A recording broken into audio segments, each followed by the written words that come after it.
Go, record button. All right, so we're official now.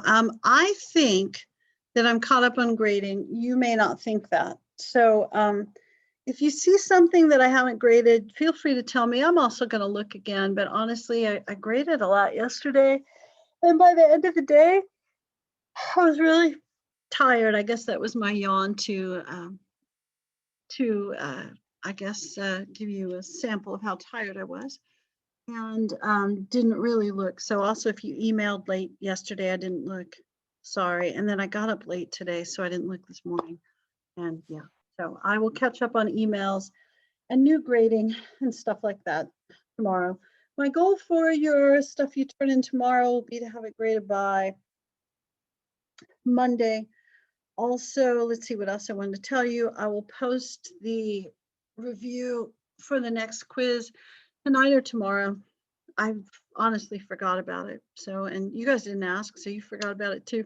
So I'm not blaming you, it's my job, but I just forgot. So I'll post that by, I would say tonight, but we had a soccer game rescheduled from Friday night till tonight. So I don't know that I'll get to it, we'll see.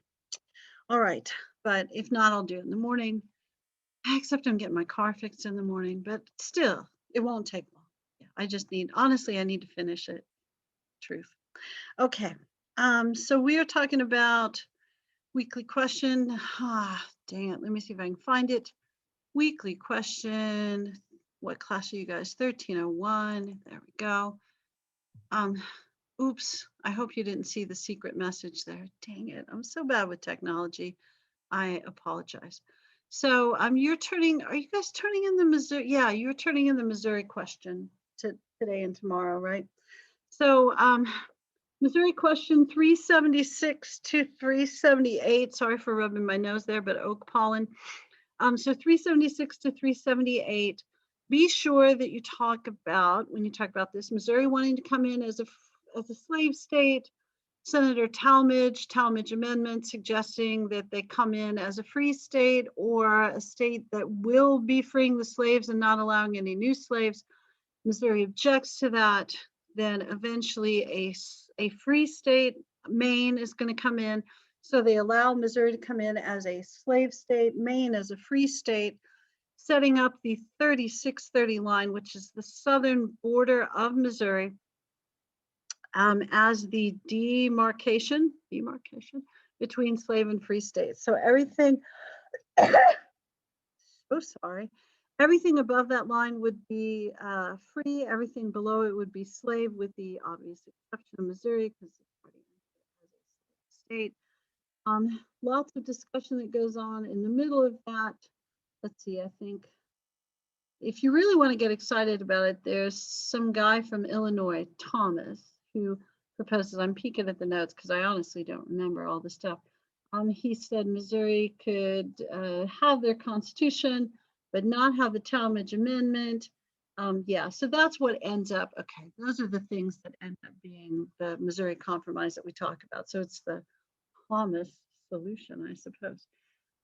You might also mention at the end, and my guess is you will, that Thomas Jefferson, former president, John Quincy Adams, former president, are going to suggest that this makes it very clear that slavery is going to be the issue that causes the future divide, the current and future divide.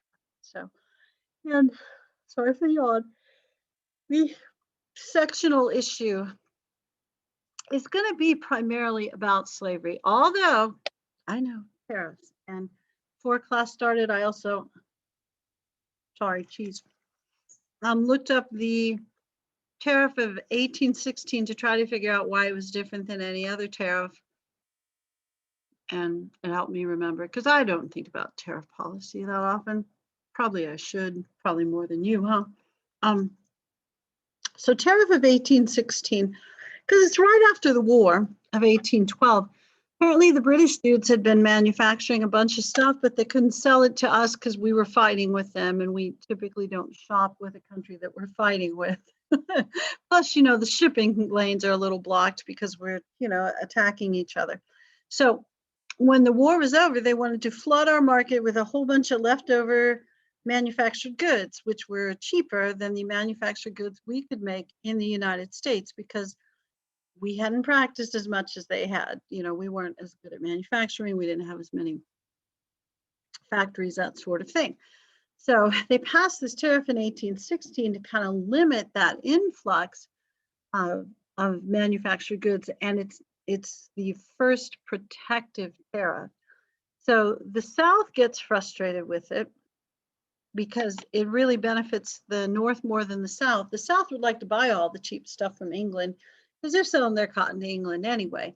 It's only the manufacturers in the North that want to limit the imports from England because they want to build up their manufacturing base. But there are also people in the North that think if we get too much manufacturing, then we're going to become a nation of factories, and that would be bad for the country. So it leads to some pretty wide political debate, more than just your average, the North likes it, the South doesn't. So, but manufacturing areas of the North like it, other areas of the North not so much. But as the manufacturing base in the North spreads and manufacturing becomes more important, tariffs will really become more of a North-South issue. Not to the point where you could argue, well, you know, tariffs were part of the reason for the Civil War. I think that's too much, but I mean, maybe you could argue it. I would always tell my students, this is what I would tell them. I would tell them your history teacher who taught you that could argue it. You can't. They had that guy at Cedar Park Middle School that liked to have them throw fake poo at each other, and they pretend to be in a slave ship, and they acted out the Civil War. Szanski, yeah, he's at Vista Ridge now. And they would go like, well, Mr. Szanski, and I go like, Mr. Szanski could successfully argue this because he knows stuff. You cannot successfully argue and say Mr. Szanski said so. It's not enough of an authority.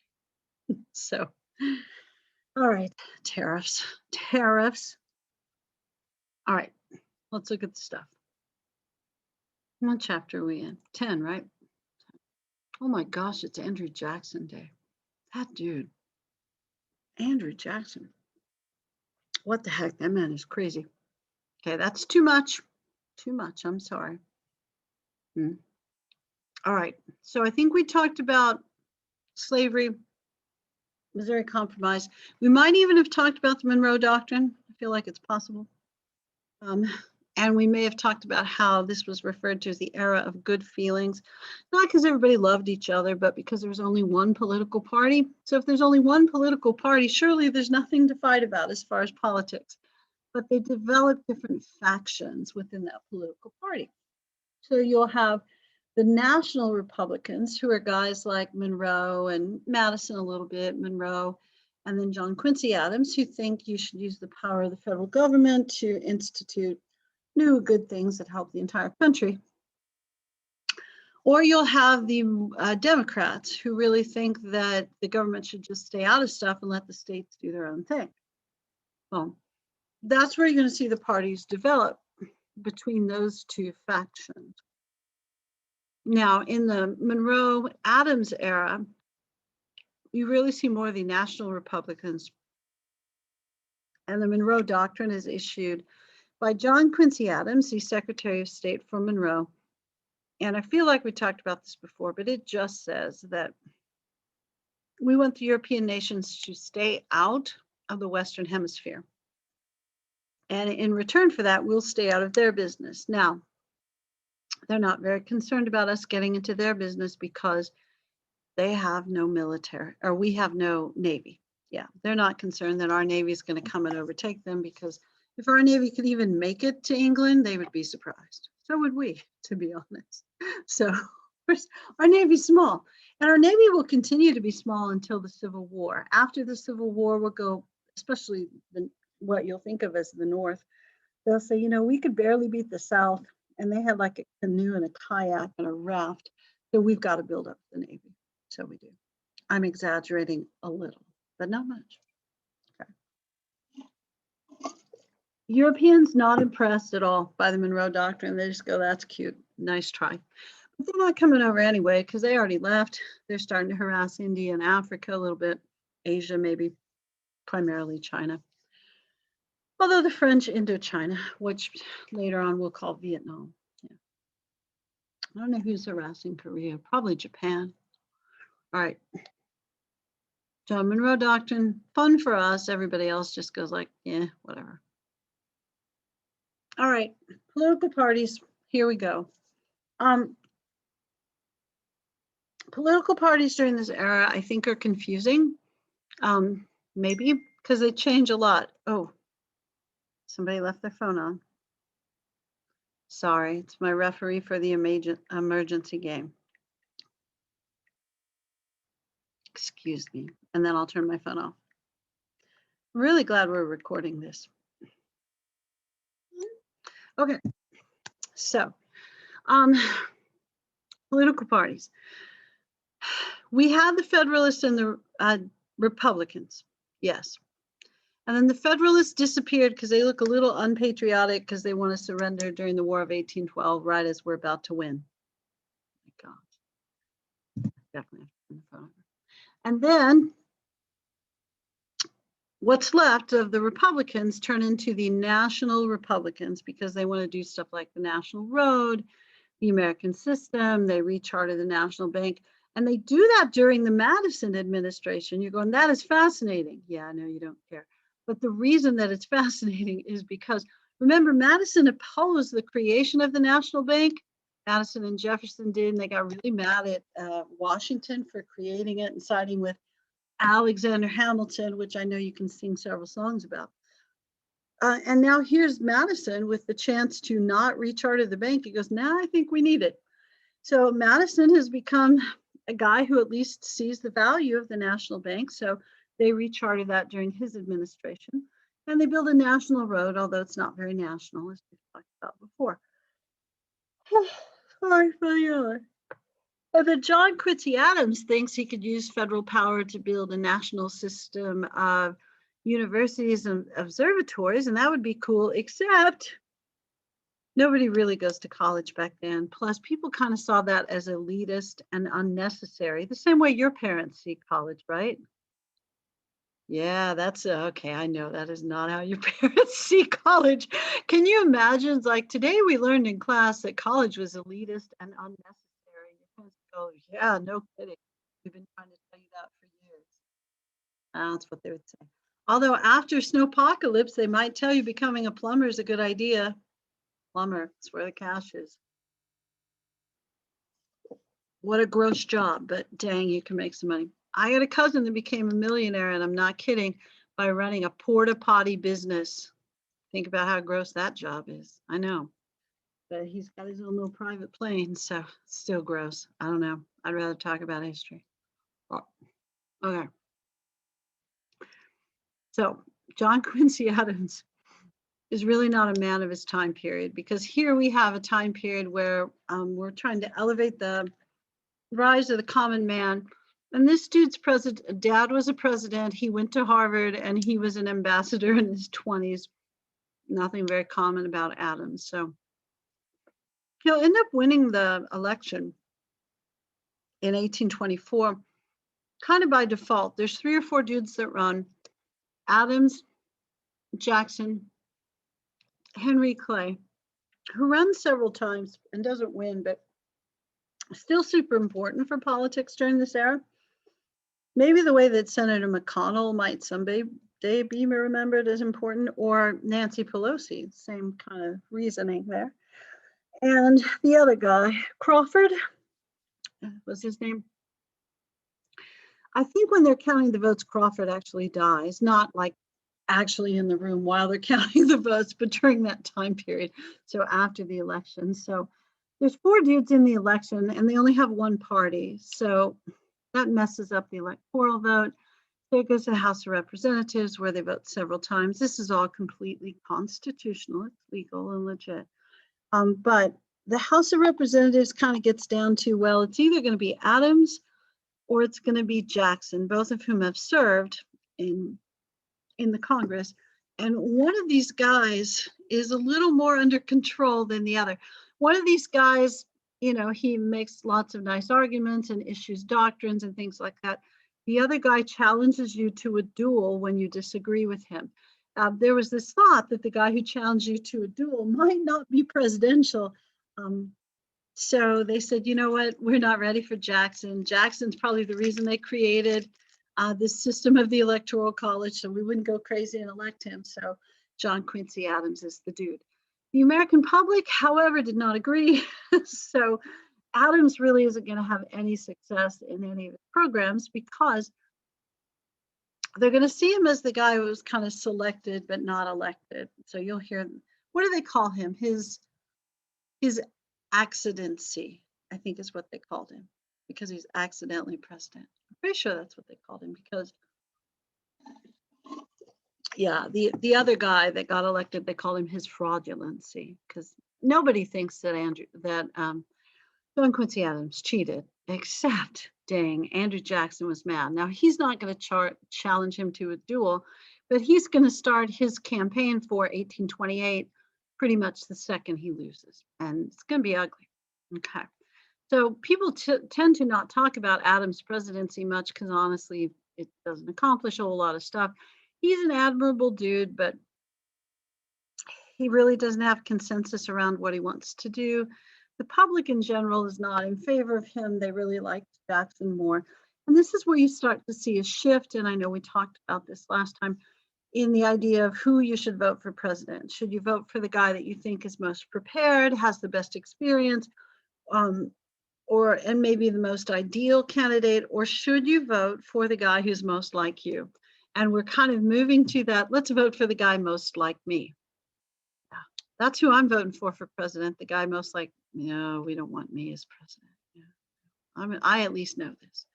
All right, but they're going to develop something called the spoils system during this era, and that is often associated with Andrew Jackson, although he's certainly not the only president who does this. But it's just the idea that if people support you, you reward them by giving them a job or a government contract or passing a law that you know helps their business. Thankfully, no one ever does that kind of stuff anymore.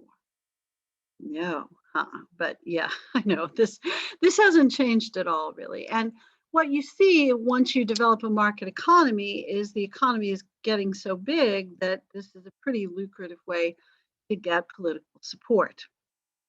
And I sort of think, if I can do an aside, like, can we stop you? Like if you look at local politics, let's say like in the fancy city that I live in, Leander, we have, well, so does Cedar Park. I think Cedar Park's got a city council election. And on our city council right now, pretty much everybody, with the exception of maybe one or two people, so it's 5/7, or yeah, because they have 7 people. Those people are realtors or developers. So usually people on the city council, they have something to do with business moving into the city because, you know, that's what they want to promote when they run for office, and it helps their business as well. Because otherwise, honestly, who wants to be on city council? Because it's a pain and people call you names and you don't get paid. And it's like running a soccer league, even worse, probably. I'm just saying. So it's like being an assistant principal, except they do actually pay you as an assistant principal. Because who's ever happy to see their assistant principal? Oh, great, the AP called me in. That's never good, is it? You get a little nervous. So, but if there's no spoils system, sometimes there's nobody running for office, I suppose, and nobody supporting anybody. All right. Adams, however, didn't use it, but the spoils system as employed by Andrew Jackson and those who follow will become pretty common. Also, what happens with Andrew Jackson's run for office is, and once he wins, development of a second party. So Andrew Jackson inspires the return of a second party to American politics. So, and we're not without it for very long. Just let's see. Monroe has 2 terms, Adams has 1, so 12 years. I guess it is kind of long, right? Kind of. Well, anyway, the party that develops is called the Whig Party. I'm so sorry.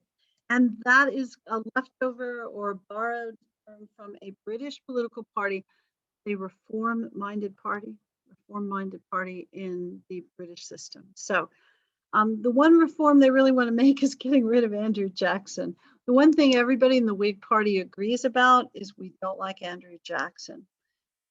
That's really about it.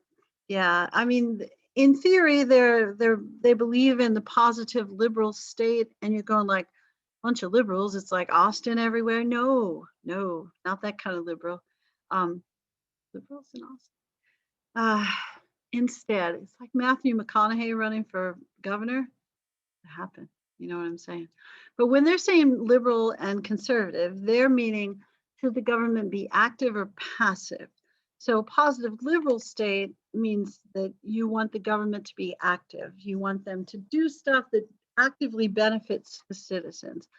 A negative liberal state or just a negative state means you want the government to stay out of your business and then let the state and local governments take care of whatever reforms they need. So positive and negative liberal state. Really, it doesn't mean that neither one of them want to see changes. They want to see change at different levels. Maybe that makes sense a little.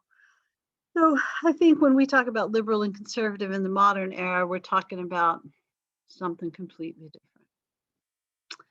All right, but the Whigs don't like Andrew Jackson. They think the government should try to do positive, like intentional things, use the government power to make positive change. And I'm not saying that the other folks don't want positive change. They just think it should happen more at the state and local level. All right, Andrew Jackson. Andrew Jackson. He's going to do stuff that is probably popular with most people during that time period. And you'll look at it and go, really? They wanted this done? Yes, they did, mostly. Okay. All right. Except the whole national bank thing, Jackson was not quite as supported on the national bank stuff as he thought he was. He sort of thought because he was popular that all of his ideas were popular. So the national bank thing, most people really didn't care the way that Jackson did. Okay. So Democrats, which is the party of Jackson, Jacksonian Democrats, are more likely to be proponents of states' rights. So if they want changes, they want it to happen at the state level rather than the federal. They really don't like the idea of the national bank and federal anything because the national bank holds a federal treasury. They think state banks could manage that just as well. And they don't like the idea that the national bank is a public-private partnership with large corporations. Well, they didn't really have corporations officially during that time period, but large businesses. They believe that if the national government passes a law and the state disagrees with it, that the state has the ability to nullify it or refuse to apply or enforce it. And they are going to cite the authority of Thomas Jefferson and James Madison in the Kentucky and Virginia resolutions during the Adams presidency and the Alien and Sedition Act. So they're going to say this goes all the way back to the founding fathers. And if Jefferson and Madison, if it was good enough for Jefferson and Madison, it's good enough for us. There you go. It's my slogan as well. All right, Jackson is going to be have to deal with something, a reaction to a southern state, South Carolina, officially trying out this nullification thing with the Tariff of 1828. Now, the folks who disagreed with the tariff are going to call it the Tariff of Abomination. Now, of course, that is not the name of the tariff because, you know, if you want to pass a law, you wouldn't give it that name. But the South didn't like it for the same reason they just don't like tariffs in general. They think it supports Northern manufacturing at the expense of Southern agriculture, which is typically true.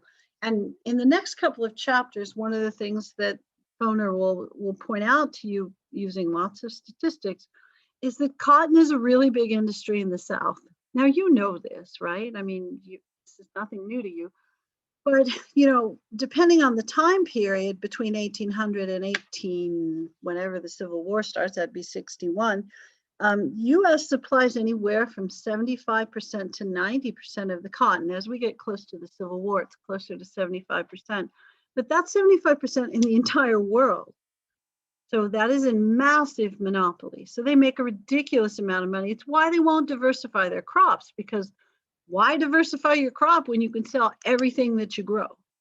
They're just making so much money. Yeah, there's an answer to that. It's called the boll weevil, but they're not ready for that yet.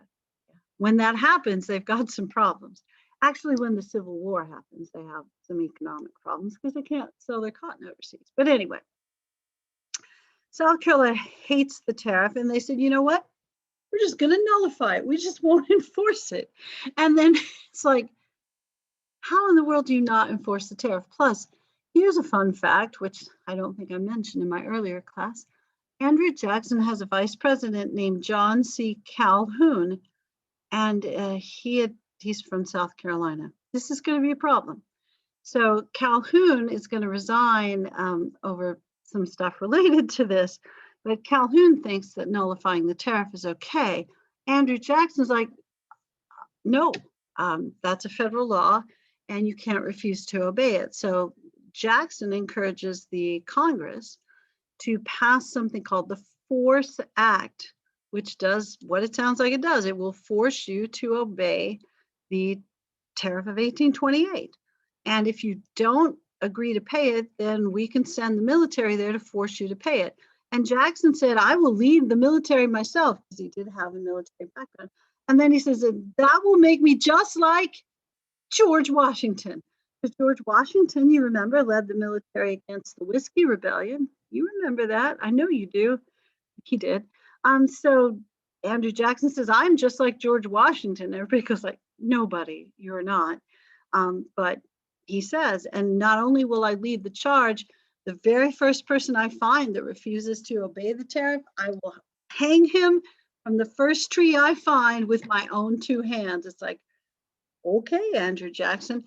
He's out there. He's a little different kind of guy. And if you're thinking, nah, he's just talking. No, this is the dude. He really did challenge people to duels a lot, and actually had duels with people and shot people. He usually was pretty good in the duel. There was one duel, I can't remember. I was trying to think of which senator it was, but where he actually gets shot. He survives, clearly. But yeah, so I don't know, Jackson. He's a wild dude. All right, so Jackson, Force Act, and then South Carolina, behind the scenes, a guy named Henry Clay, the guy that ran for president in 24. And he's a senator from Kentucky, and he'll be a senator forever. You'll see him involved he helps write the Missouri Compromise, and then he develops the American system, and he'll actually help write the Compromise of 1850. I'm saying the dude's a senator for a long time. But he's pretty highly respected, known as the Great Compromiser, and they meant that in a good way. So he is going to, behind the scenes, help develop a compromise tariff that's more acceptable to the South, so the crisis is avoided. And then South Carolina nullifies the Force Act. That, oh, by the way, you can't come in and force us to obey the law, so we nullify the Force Act. I was like, all right. That always reminds me of like when you were a kid, because I was at your house when you were a kid, and your mom put you in timeout, and then when she left the room, you stuck your tongue out at her. It's like, haha, I showed you. Yeah. Did you do that? Did your mom put you in timeout? I feel like you're still a timeout generation. My generation, definitely not a timeout generation. Yeah. Okay. I don't even want to talk about my generation. Oh my goodness. Okay. I feel like I need to sing a song now. All right. Jackson and Native Americans. Yeah. You know, there's never anything good that happens for Native Americans that we talk about in U.S. history until Native American civil rights movement. So we're talking 1960s or 70s. So hardly ever. Custer's Last Stand, I suppose that works pretty well. But hardly ever, Seminoles, but hardly ever am I going to, and casinos, hardly ever am I going to say like, hey, here's a good moment for Native Americans. And even all those moments I just described, they're not that great. So Cherokee in Georgia. Cherokee had lived in Georgia for a long time. They were part of the movement called the Five Civilized Tribes. They decided that they would develop a written constitution, that they would have a constitutional form of government within their tribe. They wanted to be more accepted and seen as adequate trading partners to the British, to the American colonists. And then they ended up getting to keep their land in Georgia. And Georgia's not a highly populated state when it first is organized, but then the population starts to grow. There's lots of plantations. people want the Cherokee Nation to leave Georgia. So Cherokee Nation, organized, law-abiding, like processes, they go to the Supreme Court. And the Supreme Court says you don't really own your land, but you have a right to be there. I don't understand the difference either. I think it has to do with title and taxes and things like that. Okay. But somebody said they have to go, so bye. So the Cherokee say like, hey, well, we've kind of won the Supreme Court case, so we get to stay. And then the Cherokee Nation sues the state of Georgia again because they're trying to kick them out.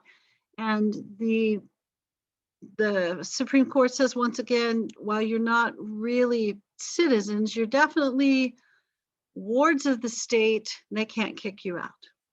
And your rights have to be protected. So they're kind of 2 for 2 there. And then in Worcester versus Georgia, the Supreme Court just says, no, you get to stay, they can't kick you out. Then Andrew Jackson says, you know what? Supreme Court made the decision, let them enforce it. Now in the modern era, if the Supreme Court, let's say the Supreme Court told Joe Biden, President Biden, not trying to be disrespectful, sorry. So the Supreme Court tells President Biden, you know what, that what is he doing now? Infrastructure bill is unconstitutional. And then President Biden goes, I don't care if it's unconstitutional or not, we're passing it.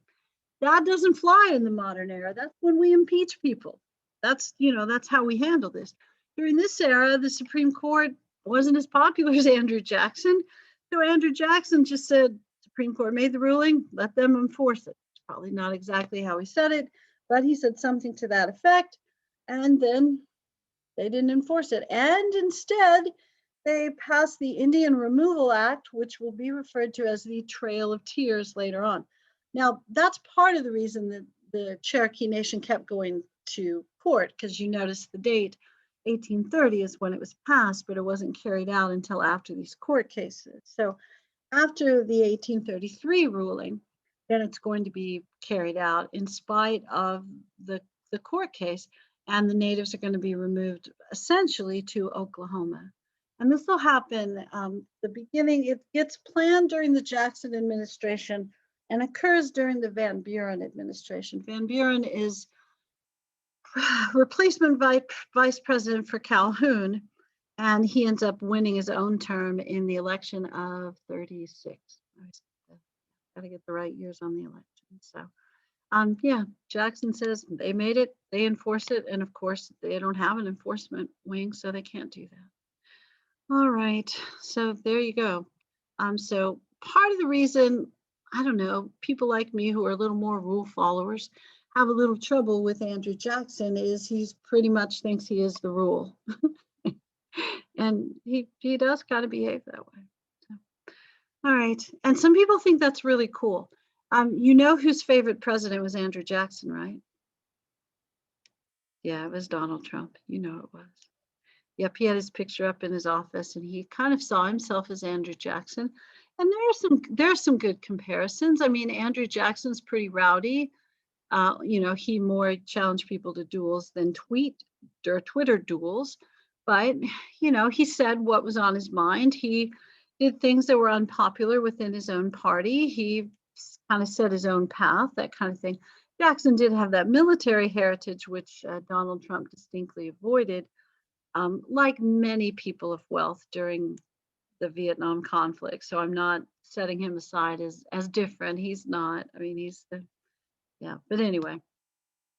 All right. But yeah, Trump liked Jackson quite a bit. And I'm not saying that's good or bad. I'm just saying it is.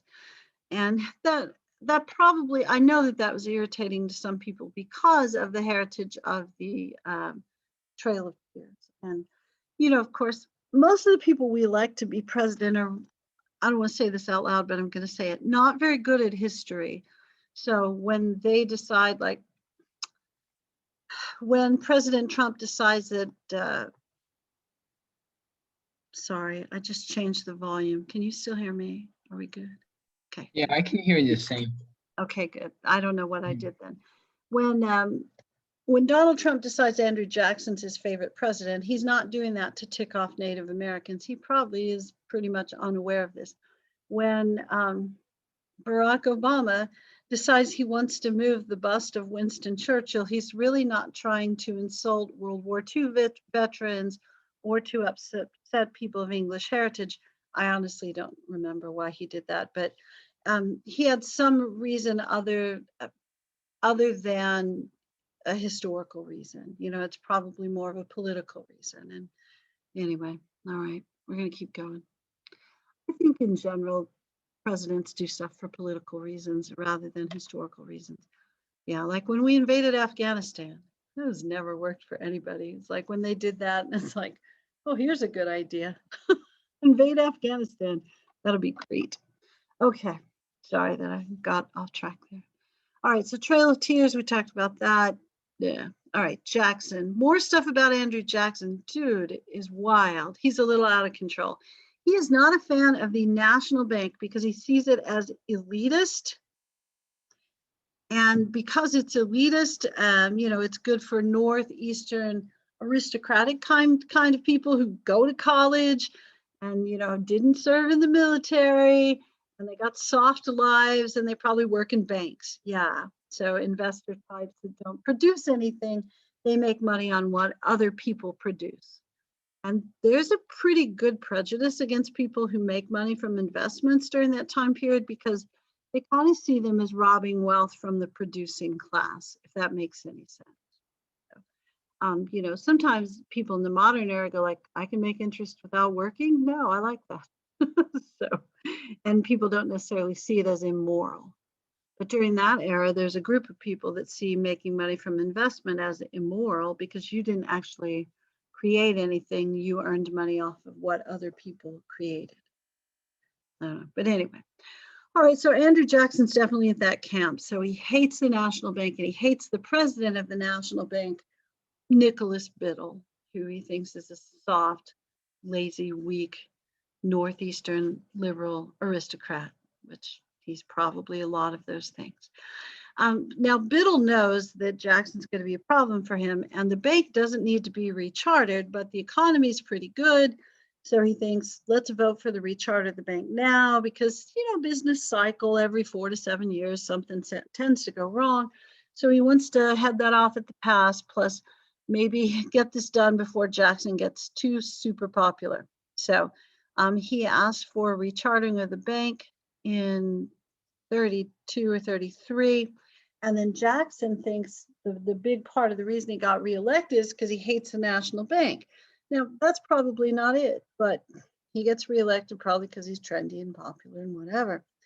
But then when Congress passes the rechartering of the National Bank, then Jackson says, I'm the voice of the people. They voted for me directly. I know they hate the bank the same way I do, so veto. And he also says, I'm vetoing it because it's unconstitutional and the Supreme Court is too weak to say it. So he wants to declare it unconstitutional as well. I know, he just thinks he is the Supreme Court, doesn't he? Congress wants to recharter the bank because it seems to be good for business, but they don't have a 2/3 vote, which is honestly kind of hard to get. So they're not able to recharter the bank. So in the meantime, Andrew Jackson orders his Secretary of the Treasury nominee, Roger Taney, it looks like Taney, but Roger Taney, to take all the money out of the National Bank. The money comes mostly from the National Treasury, so to take out the National Treasury and to split that up into banks in states owned by his friends. So state banks owned by his friends, not that his friends own states, they own banks in states. In the process of doing that, they invest the money in banks where the loan processes are not very sound. So they loan out money without collateral and they end up losing a lot of the national treasury. Oh my gosh. So then Jackson says, well, we can't have that. So even though we gave you paper money, when you repay it, you have to repay it with gold or silver, which nobody had. So then nobody can repay their loans and they default on them. And then you end up with a recession and then a depression. But also, you know, Biddle is going to continue fighting with, with the sorry. Biddle's going to end up fighting with Jackson as well and refusing to issue currency in certain ways. So between Biddle and Jackson, they're going to develop a monetary policy that essentially leads to a depression. And both of them are fine with this because they want to win. They either want to establish the importance of the national bank or they want to bankrupt the national bank, which is what happens. The national bank defaults, and then it'll have to be rechartered later. Clearly not during the Jackson administration. But they're willing to go all the way to the point of creating a depression. Now, that you have to repay your loan in gold or silver thing is called the specie circular. I forgot to give you the name of that. And part of the reason they were handing out these kind of risky loans was because a bunch of people were moving west and getting loans to start up their farms and businesses in the West. And, you know, first round of that stuff isn't going to go well. So a lot of people end up defaulting on their loans. That's the other thing. The other thing I need to tell you, Roger Taney, Taney, he'll become more famous later on because he's going to be the Chief Justice during a really famous Supreme Court case called the Dred Scott case. So what's interesting is after Taney takes all the money out of the national treasury, out of the national bank, and distributes it to state banks where the money is promptly lost, what ends up happening is the Senate won't confirm Taney as the treasurer, the national treasurer. They go like, no, you clearly don't know what you're doing. So we are not letting you be, nope. So he doesn't get confirmed. But then he gets renominated to be, yes, Chief Justice of the Supreme Court. And they confirm him for that. Craziness. And he'll be on there for quite a while. You'll see him from time to time in the next couple of chapters doing some stuff that you go like, really? And yeah, he's that guy that you wonder what he's doing and why he's doing it a lot. So national treasury becomes depleted. And the loans can't be repaid, the national bank fails, and will have to be, they'll have to kind of start completely over later on. I think that happens, maybe it's during the Polk administration. I honestly don't remember. I have to look it up. All right, so this is a major factor in the recession that becomes a depression known as the Panic of 1837. And in this era, anytime you see panic, it's a depression. It is. All right, that feels like a lot of stuff. Let me go back and kind of peek, make sure. Okay, Native Americans, yeah, it doesn't go well with Andrew Jackson. Now, again, I know what I forgot to talk about. There's no notes about it, so I'll take the notes down, I guess. But what I forgot to talk about was the Peggy Eaton affair. And your book talks about this, but nobody has an affair. Don't get too excited. But Andrew Jackson appoints a cabinet, and he really doesn't seem to like their advice. So he wants to get a new cabinet appointed, but they all got confirmed and they're not going to quit. So some weird stuff happened. One of his cabinet officials is a guy named John Eaton, and I think he's Secretary of State. I can't remember for sure. But John Eaton is a cabinet official that Jackson really likes. And John Eaton falls in love. And you go like, do we really care? Only mildly. John Eaton falls in love with a lady named Peggy something, whose last name I couldn't remember. But Peggy had been what was essentially, I'll just say it, a prostitute. And she decided that she would meet up with some fairly well-off dudes who worked in the government. And she married one of them who was older, and then he died and she inherited his fortune. Not sure how any of that stuff happened, but she was substantially younger. And then John Eaton meets her after he becomes widowed and goes like, she seems like a nice gal. And she was married to a fairly distinguished guy. And he doesn't know that, she had a little bit of a past. So he marries her. He does know she's substantially younger than him, because you can tell this stuff. So they get married, and the other cabinet members' wives know about her past, so they won't affiliate with her. So when they all do social stuff together, nobody will talk to her. They shun her. They treat her really badly. So Andrew Jackson says, we just can't have this, because it reminds him of when his wife was treated badly during his second presidential campaign, the one where he won, because his wife might have been married to someone else, while when he married her. So she had petitioned for a divorce from her husband. Her husband hadn't filed the papers. So she didn't know because dudes were supposed to file the papers. She just assumed she was divorced. She married Andrew Jackson. Dude comes back and says, "Hey, Andrew Jackson, why are you marrying my wife?"